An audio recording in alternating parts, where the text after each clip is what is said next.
KJTV를 사랑해주시는 시청자 여러분 안녕하십니까? 오늘은 사건 조작은 민주당이 하는 건가 아니면 검찰이 하는 건가 라는 제목으로 말씀을 드리겠습니다.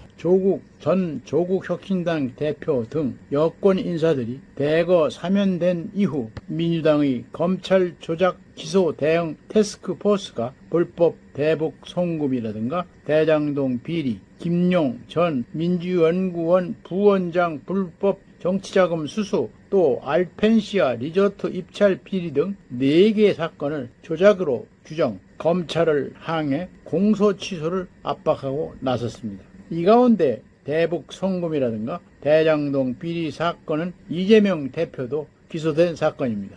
그런데 문제는 대북 송금 사건이나 김용 전 부원장 사건 등은 많은 증거가 입증되어 법원에서 이미 유죄 판결을 받은 사건이라는 점입니다. 그렇다면 그런 증거들을 어떻게 조작했다는 말인가? 검찰에서 조작했다면 법원이 유죄를 인정할 리가 없지 않습니까? 법원도 조작에 가담했다는 말입니까? 검찰 편을 들겠다는 건 아닙니다. 검찰이 사건을 조작했다고 주장하려면 어느 정도 근거를 가지고 해야지 아니면 말고식으로 하는 것은 옳지 않다고 봅니다. 주장하는 쪽이 집권 여당이어서 더 그렇습니다. 게다가 사건을 조작했다면 그건 범죄 행위이기 때문입니다. 김용씨 무죄 주장은 재판 과정에서 검찰이 경선 자금을 받았다고 지목한 날 김씨가 다른 장소에서 지인들과 업무 협의를 했다며 당시 일정이 적힌 휴대전화 일정표 화면을 찍은 사진을 법원에 제출하면서부터 시작됐습니다.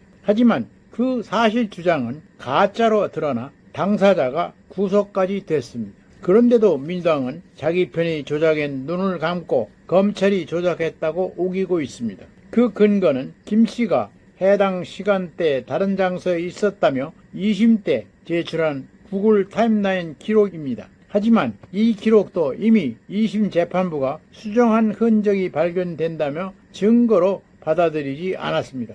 이런 자료를 증거로 쓸 수 없다는 건 상식인데 뭐가 조작이라는 것인지 알 수가 없습니다. 대북 송금 사건도 마찬가지입니다. 이 사건은 김성태 전 쌍방울 회장이 2019년 이재명 당시 경기지사의 방북 비용 등 총 800만 달러를 북측에 대납했다는 내용입니다.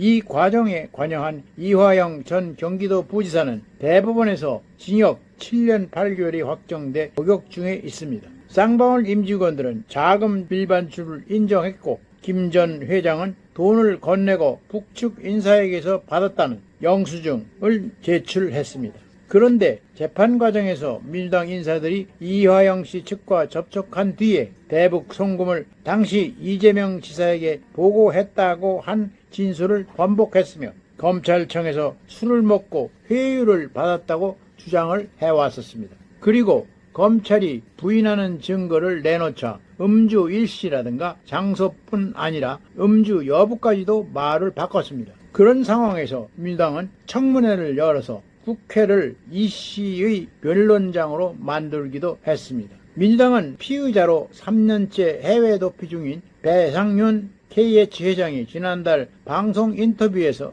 나와 한 말이 사건 조작의 근거라고 주장했습니다. 그는 대북 송금은 이재명 지사님과 경기도하고는 무관한 일이라고 주장을 했습니다. 윤석열 정권 출범 직후 해외로 도피했던 그가 정권이 바뀌자 방송에 나와 8월 중에 귀국하겠다면서 이런 말을 했던 것입니다. 그러나 그는 무슨 이유에서인지 귀국을 연기했습니다. 대북 송금 외에도 알펜시아 입찰 비리 또는 K의 주가 조작 의혹 등으로 수사 대상에 올라 있는 그가 이 말을 왜 했는지는 짐작이 가는 부분이 있습니다. 이 대통령에게 유리한 진술을 할 테니 자기 사건을 선처해달라는 의미로 해석될 수밖에 없습니다. 민주당은 그의 말에 바로 호응했습니다. 이 대통령과 무관한 배 회장의 알펜시아 입찰 비리를 뜬금없이 4대 조작 사건에 포함시켰던 것입니다. 이것은 거래의 시도라고 볼 수밖에 없습니다. 정권을 잡았다고 이렇게 억지를 부려도 되는 것인지 묻지 않을 수 없습니다. 오늘은 여기까지입니다. 끝까지 시청해 주셔서 감사합니다.